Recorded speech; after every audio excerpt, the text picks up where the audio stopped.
This is all hands on deck. Calling out to lost boys and girls, I'm getting tired of the disrespect. We won't stop till we rule the world, it's our time, we up next. Our sail's about to be set, they ain't seen nothing yet. Tell them who's in charge so they don't forget.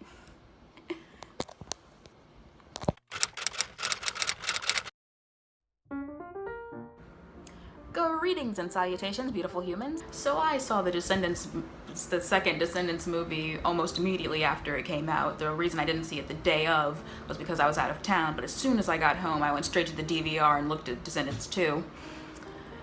And as an adult person, I'm not proud with how invested I got in it. I don't look good in this lighting at all. I feel that's a lot better. Is that a lot better? That feels like it's a lot better to me. Okay, so this movie was an interesting one shut up, computer. This movie was an interesting one in terms of characterization. Like, pretty much all of the characters were interesting. Like, I enjoyed viewing the movie for its characters. Its plot was whatever. I mean, things happened and it followed a story structure. The songs were great. Well, What's My Name was great. And It's Going Down was great. And Chillin' Like a Villain was great.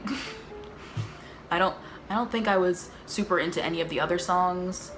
On the soundtrack, China Anne McClain does a cover of Poor Unfortunate Souls that's pretty good. And I love the choreography to Ways to Be Wicked because of the K. It's like, we got all the ways to be, W-I-C-K-E-D. Like the way they do the K is this, they jump. Like it's like, W-I-C-K-E-D. And I like that. But the characters I found interesting because there's a lot of like rich inner stuff for the characters that comes out in this movie especially. Like in the first Descendants movie you can see like, oh, there's characters who are interesting, but in this one you really see, there's stuff going on with these people. Like they become people, sort of. First of all, the movie did kind of waste a lot of time as far as characterization is concerned on making jokes. Like the talking dog subplot didn't really need to happen. First of all, let's talk about characters who were already in the first movie. First of all, Mal. Mal, for me, in this movie, let's talk about Mal's character arc. Her decision on whether to stay an Isle girl, a VK, or to become a princess or become more princess-like to accommodate Ben. What I found interesting about this arc was the fact that it really brought to light some things about her character that I didn't notice in the previous movie, but they were there, but I didn't notice them until just now. I'm gonna turn that light back on because I feel like it's there's no winning. Oh well, I'm gonna leave it like that and just look bad. But in the previous movie, what I notice now is that she didn't change from bad to good because of good. There wasn't a scene in the previous movie where she realized, oh, when I do bad things, I hurt people, or when I do bad things happen, so I'm not going to do bad things anymore. She didn't change from bad to good because she was against being bad or because she was for being good. She changed from bad to good because she wasn't getting affection from her mother, but she was getting affection from Ben and the other kids at Oridon.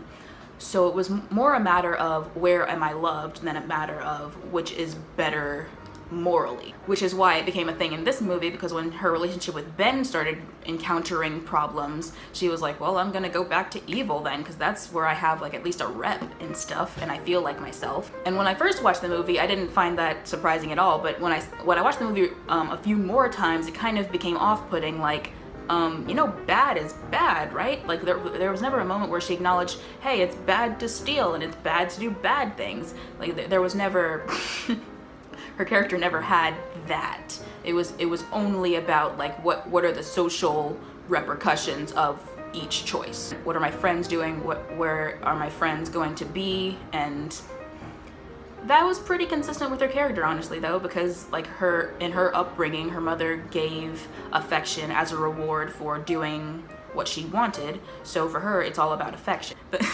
this movie kind of did the Jungle Book 2 thing where it's like Mowgli leaves the jungle at the end of Jungle Book 1, but then in Jungle Book 2 he's like, you know what, I missed the jungle, and he leaves Shanti and there's a bunch of songs and of course Dove Cameron still does good acting. Like I noticed in the last movie, I was like, whoa, that is very good characterization of your character, and she's still acting well. I would have liked for Mal to at least in this movie, learn some moral responsibility for her actions, because again, this movie still doesn't challenge her to think, oh, it's bad to be bad. There's still never a point where she's like, huh, I don't like stealing, or I don't like doing this. It's always just, oh, Ben loves me, so I'm gonna be an Auradon person for Ben. But to be fair, the Auradon people aren't that good anyway, so maybe it's a matter of like, oh, gray and gray morality. The Isle kids aren't that bad, the Auradon kids aren't that good, so just choose where you're loved. Like, it kind of makes sense, but still, if we're going to make it a good versus evil thing, we probably should have her choose one side for more than just social reasons. Also, a thing that's going on with Mal's character in this movie is a lot of self-serving logic. Towards the end of the movie, she kind of tries to break out of this, but at the beginning it's very noticeable. Like first you have her, I don't want to say tantrum, but she kind of freaks out on Ben at the picnic thing, where it's just like, I'm not one of your pretty pink princesses, Ben!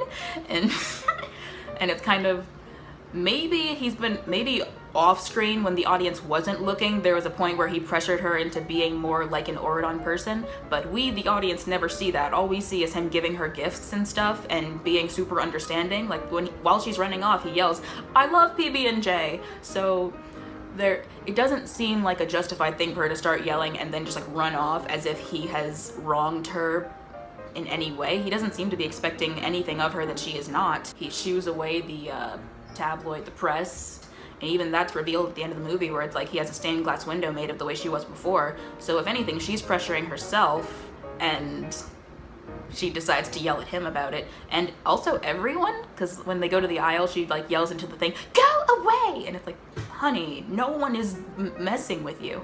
But that comes up and she still gets to pretend that she's the victim the whole time. Like, Ben actually apologizes to her, like, I'm sorry you were pressured. But it's okay, because again, I understand her upbringing. She's kind of,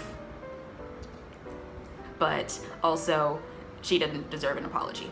Another self-serving logic thing was when Uma kidnapped Ben, she walked into she walked into the fish and chips shop, and she's like, there's no need to bring Ben into this. And it's like, he's the king. He's not an innocent. He's the ruler who is keeping them trapped here. There is every reason to bring Ben into this. If anything, there's no reason to bring you into this. Her quarrel is with Ben. But that was a smaller example.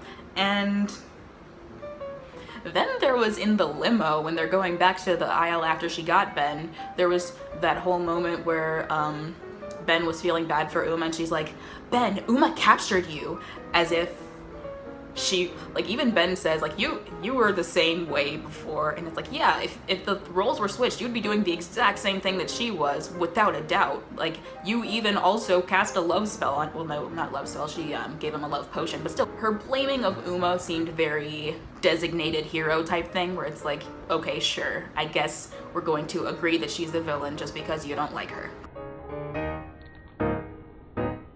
Then towards the end, when Uma is about to run off the boat, we have a sort of out of character moment for Mal, where she tries to like sort of reason with Uma. Uma, I know you. You shouldn't sacrifice, don't let your pride make you sacrifice what you really want. What she was trying to say was like, don't jump off the boat just because you're too proud to stay here, I guess?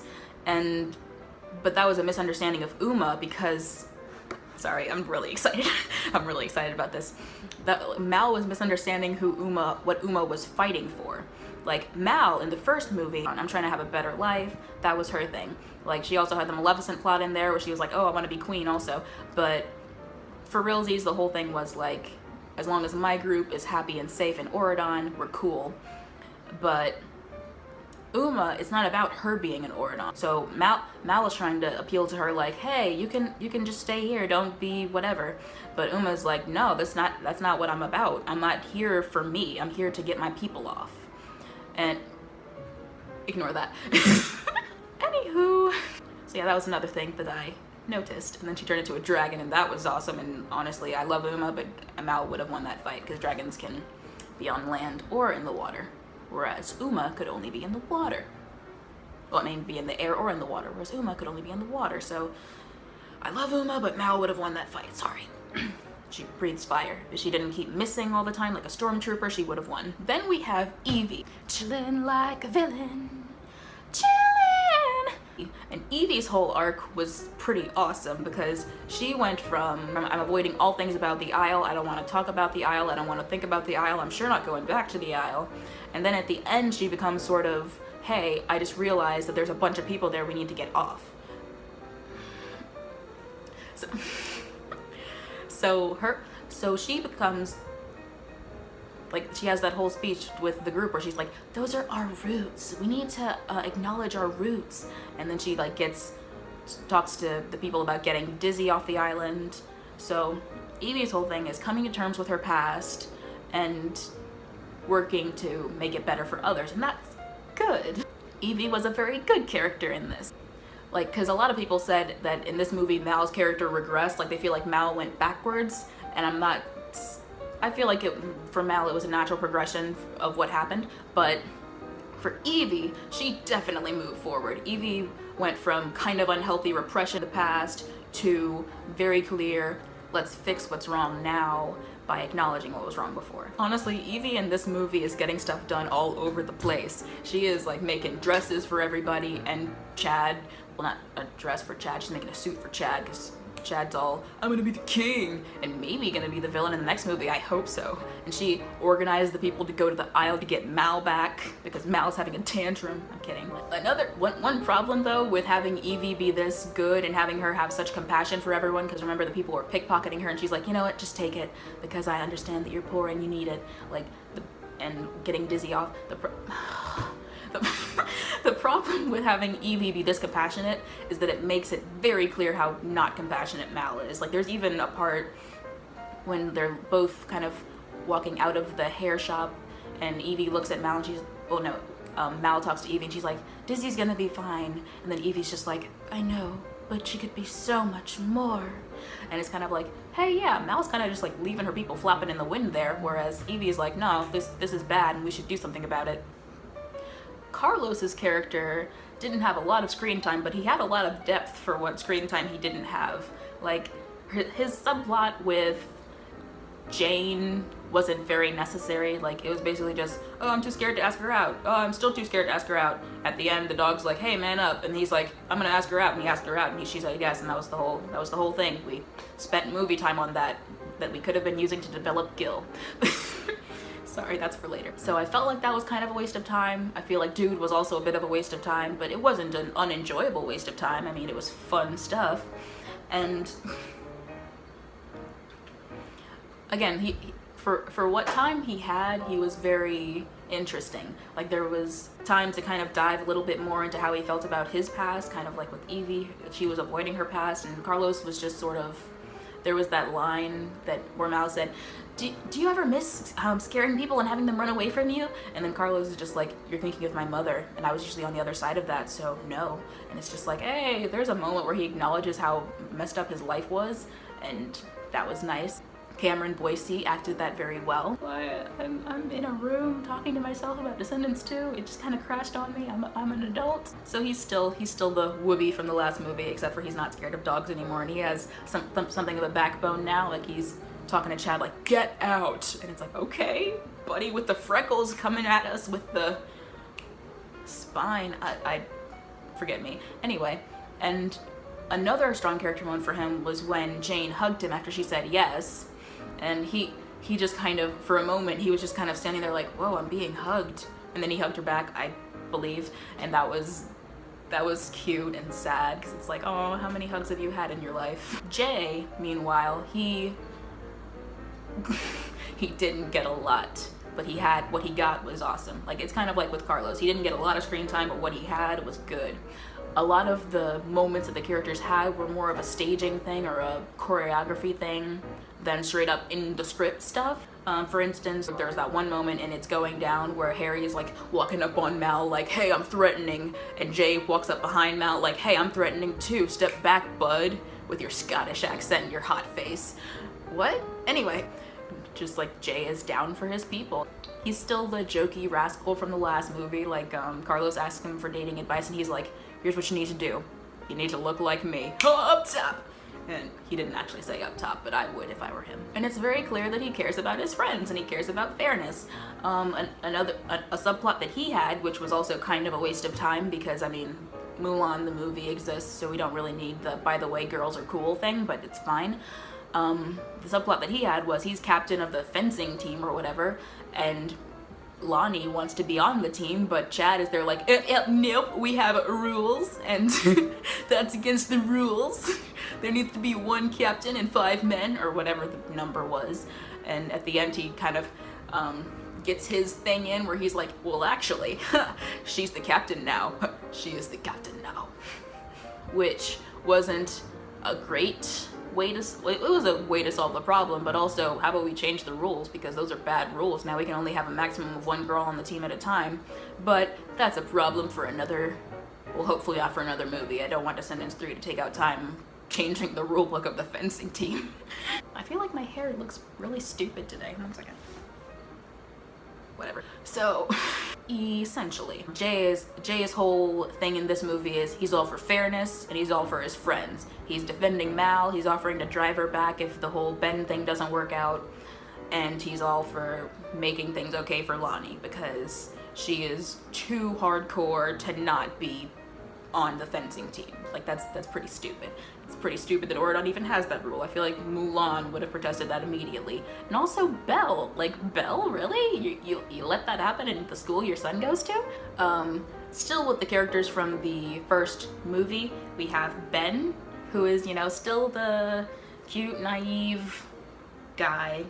He in this movie, it's really hit how naive he is, but how clearly he wants to be a good king for his people. Like when Uma ties him up, and although like she does mention that it's pretty convenient that he suddenly cares so much about Isle kids when he's tied up by them, but he's like, oh, I'm so sorry, I didn't realize that you would have felt that way, and I didn't know how bad things were. And it's like, okay, that's nice, buddy, make sure to get on that when you leave. At the end of the movie, for some reason, like, he roars and then jumps into the water between Dragon Mal and Octopus Uma, and I'm pretty sure every single viewer thought that he was gonna turn into the beast and it was gonna be like a 3 monster fight, but no, he just like goes and then jumps into the ocean between them, like, I'm gonna tread water until you guys stop fighting, okay? And it's like, okay, buddy, I need you to chill. I need you to chill 1000%. But that was basically his whole character here, was being like the wide-eyed, innocent guy to our VK's antics. Lonnie, I feel was kind of altered in this film.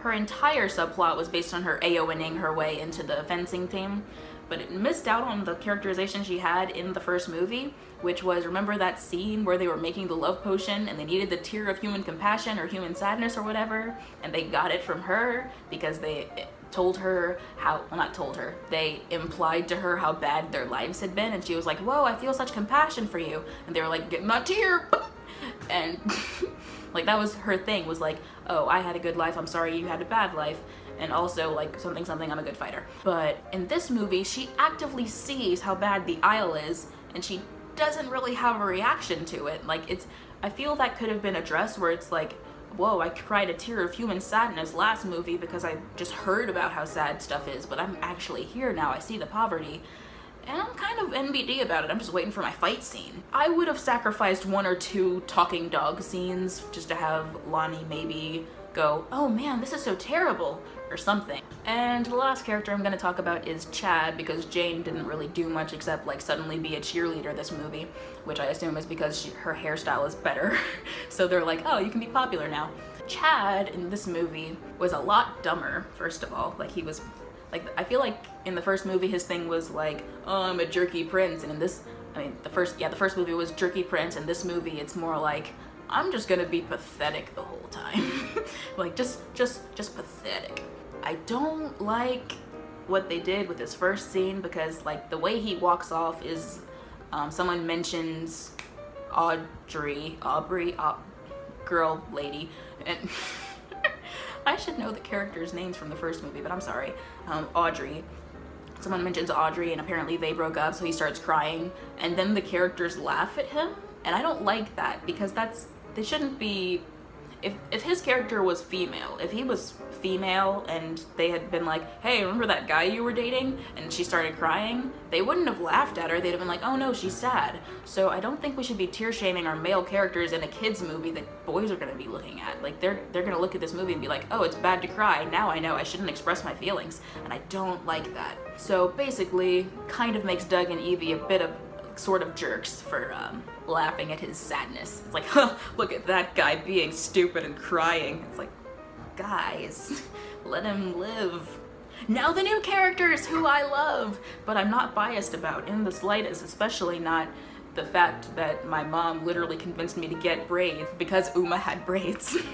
So Uma is played by China Anne McClain, and she is bitter. And China Anne McClain played it very, very well. I was very proud of her. I was like, hey, China! I remember way back in the other movies and shows you've been in, and now you're all Uma'd up. Leave me alone. So she's bitter, but for a good reason, because she was raised by Ursula's neglectful tentacles? And she's on the aisle where everything's gross and weird.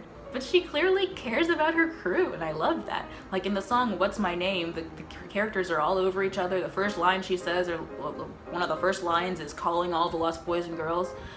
So it's like, hey, everybody, let's together get off this terrible island. And I like that. She's so inclusive, because in the first movie, once our main four got off the island, they straight up didn't care about anyone who was still on the island. But Uma, when she's off the island, she's like, no, I need to go back because my people's still there. And I need to get my people to safety because the island's still a bad place. The first song of the first movie was Rotten to the... The first song of the first movie was Rotten to the Core. And that song was like the main four of the first movie saying, hey, I'm so bad and evil, and here's my group. Someone's at the door. Okay, I'm back. My sweet mate wanted her milk, which she keeps in my fridge because fridge space is a commodity. Anywho. But yeah, during Rotten to the Core, they're all like talking about how awesome they are, but they're very separate. Like we don't really see them do group stuff. They're kind of just like dancing their own thing together. So, but in What's My Name, we see the crew doing a lot of crew stuff. Like they lift Uma's throne together, and they they do the worm. They have like they're always touching each other and stuff. So they're very in sync in What's My Name. Also, another point against the main four, no offense, but another point against the main four, Mal's mom's plan doesn't even mention what happens to Evie, Jay, or Carlos. She just says, hey, we're gonna rule together, and Mal also doesn't mention them. So it's like, it's never made clear if she just sort of doesn't care what goes on after that, or if she has a side thing where it's like, and they'll be like princes or something. It would have been nice to mention that. Whereas in What's My Name, Uma explicitly says the world will be ours. This is our stuff. Although also I'm the queen. It's me. I'm still on top because come on. But you guys respect that. You lift my throne, so we have an understanding. We know what's going on. And like Uma laughs with her crew at jokes and stuff when like, for example, Dude talking when the talking dog has his one moment of being relevant where he's just like, oh, and let's pretend that I'm under a spell. And he's just like, anyone smell bacon? And Uma laughs, her crew laughs, she looks back at her crew, so now I was like, hey, we're laughing together because we're friends, sort of. Although I'm your superior, but still, we cool. That was good to have, but that was a very human moment for them. And Uma helps Harry without hesitation. Like when Harry's like trying to climb back out of the water, Uma, all she has to do is know he's in the water and she gets him immediately. Like she could just keep chasing Mal because there's a chance she could have won that fight. But no, she goes back for Harry because revenge comes second to her friends, and that's awesome. She won at the arm wrestling, which is awesome because it's the way Mal acts about the whole arm wrestling thing makes it pretty clear that Mal assumes she can win, meaning it's probable that they've arm wrestled in the past and Mal has always won. But Uma's not about that. She's been bulking up and Mal's been in a palace, so like Uma's ready for this one. And beats the crap out of her, and it's awesome. It's like, if I win, I get the wand. It was an intense scene. I enjoyed it. And also what's awesome about that scene is that Mal seems very convinced that Uma will keep her word. Because if she thought that winning wouldn't make a difference, then she wouldn't have agreed to it. She'd have been like, no way you're gonna actually give him back if I arm wrestle you, no. But no, she knows that Uma will give him back if she wins the arm wrestling thing, but she doesn't win because Uma's been bulking up. And just generally, Uma's really, really smart. Like the scene, oh, I hate my hair. Like the scene where Mal gives her the fake one, she's like, hold up, this is too easy, cast a spell with it. And of course she has no reason to assume the dog was already a talking dog, so she gets fooled, but still she's pretty, got something in that noggin there. Now about Harry. I'm aware that Thomas Doherty, who plays Harry, is dating Dove Cameron, but unless I see something in the movie that indicates their characters have ever been together, I'm not going to assume they have, and I don't see anything that indicates that. Like the only, like a lot of people have said that they have such chemistry, so I've been like looking through the movie to find moments where they seem to like each other, and the only example I can see is in It's Going Down, when Harry kind of puts his hook in Mal's hair. She kind of leans into it, and I'm kind of like, well, what'd you do that for? Because it doesn't make sense for her character to do that unless she like is into that sort of thing, which I hesitate to say, but that was the only instance that I found of them not seeming to be very, very antagonistic towards each other. Besides, like, Harry the entire time seems to completely resent her. Like, he calls her a traitor immediately when Uma mentions her. If I were actively trying to spin it as if they were in a relationship, I would say that him eating the gum off of his hook would maybe be an indicator. But again, that seems just more of him trying to show that she's not getting to him. So I'm gonna go ahead and decline the offer to assume that Harry and Mal have ever been a thing. And because Harry is very clearly loyal to Uma. When she says, "Say, what's my name?" he's like, Uma, in like it was a rather reverent way of saying it, is what I'm gonna say. And every time anyone threatens Uma in any way, Harry is there with this hook. Like that guy in What's My Name, where it's like, I call the shots, you know who I am, I don't need to wear no fake crown. And then she knocks the hat off the guy, and the guy kind of stands up like, and she's like, stand up to me, you don't stand a chance. And she takes his sword, but Harry's like there, he's got his hook on the guy's face. Like, Uma didn't need that help, she already took his sword, but Harry's like, yeah, nah, we're not doing this. And that was cute to me. I like how he's there for his captain. When Mal starts walking up on her and It's Going Down, Harry comes off the plank, leaves Ben where he is, do his Scottish rap thing where it's like, all it takes is one swing and I'll humiliate him. Scottish accents. I'm not making fun of the Scottish accent, I'm just... Anyway, it's obvious in the movie that Uma keeps his bloodlust in check. Like when Gil calls Uma shrimpy, Harry seems ready to pounce on him, where he's just like, oh. Like, and then Uma's just like, nah, it's okay. And of course, when Harry starts going a little overboard on his rap, where it's like, if he even starts to slip, I'll eliminate him. All it takes is one wrong look and I'll... And then Uma's just like, Harry, we get it, chill. We good. Like, Uma's keeping him in check.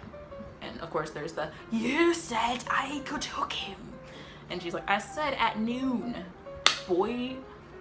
That was the only instance of Harry ever seeming like to chafe under Uma's control. And even then, he like clearly respects her, because when she says, I said at noon, he backs off. He's like, yeah, you're correct, I'm wrong. You're good, Captain, love you.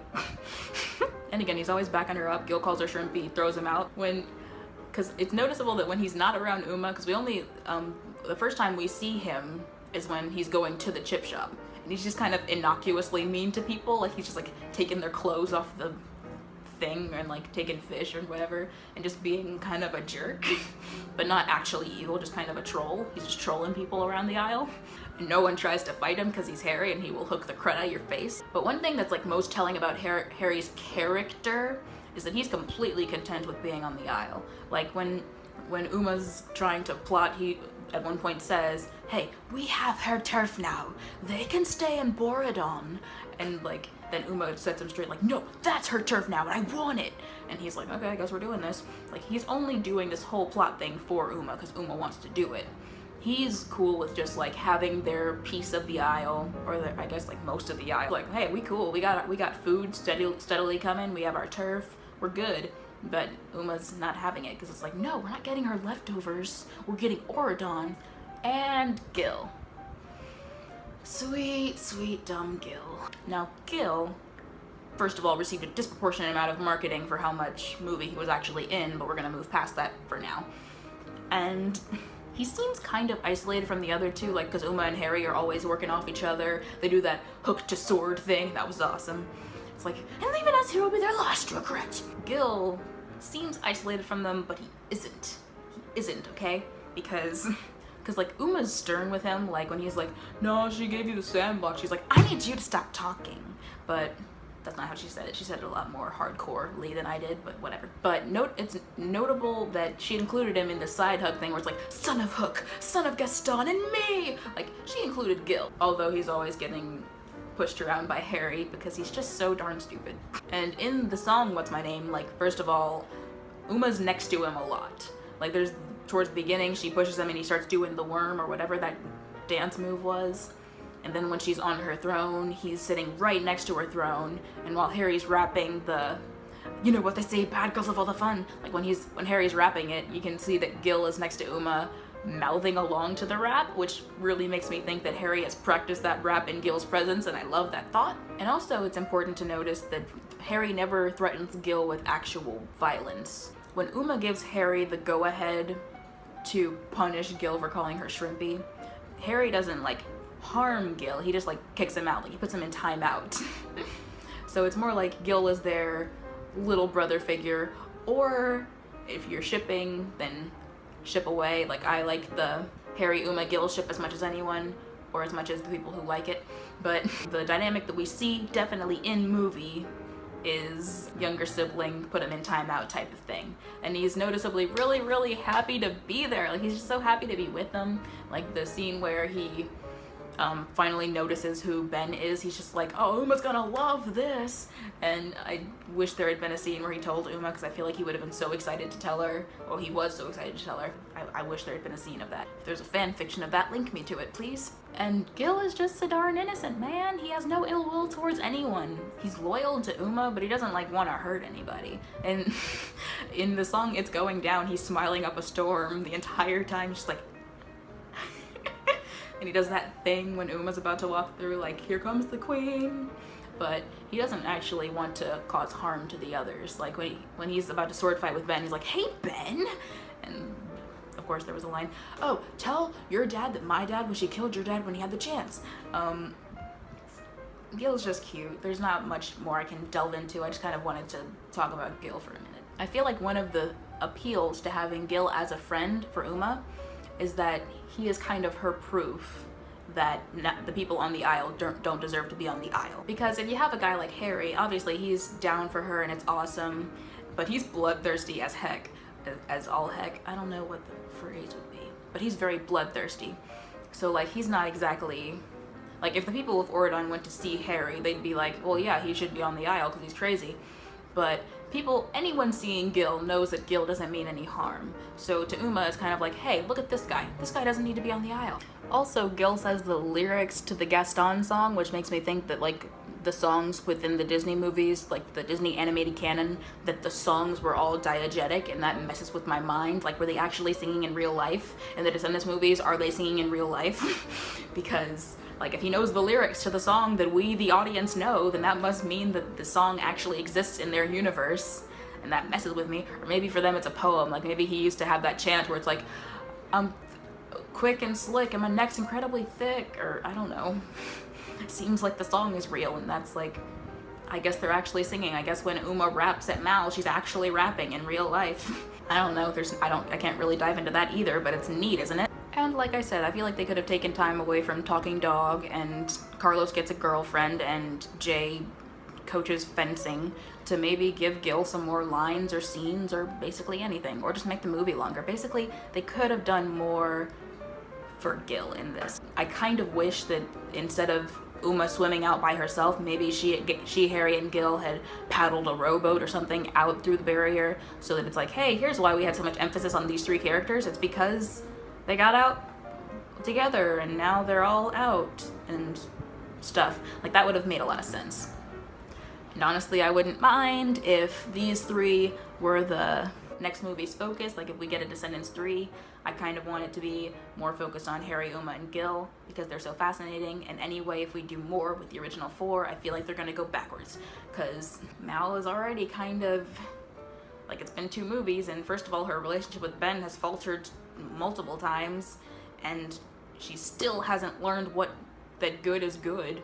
So I feel like we should, like, maybe stop messing with Mal, like, because Uma has good motives, and also her song is selling really well on iTunes, and I feel like that makes a difference somehow. It's like, yeah, Uma has good motives, Harry has interesting characterization and accent, and anyway, High School Musical had a spin-off with the villain, with Sharpay's Fabulous Adventure or whatever, and Sharpay was also a villain who maybe wasn't that bad, so that. No one's gonna stop us, so the world will be ours. What's my name? What's my name? What's it? Say it loud. All eyes on me, let me see you. So yeah, this is just the first of my character analysis videos, so if you liked this one, then hit that subscribe button. If you didn't like this one, then my channel does other things, so you can still hit that subscribe button, maybe, I don't know. Okay, bye.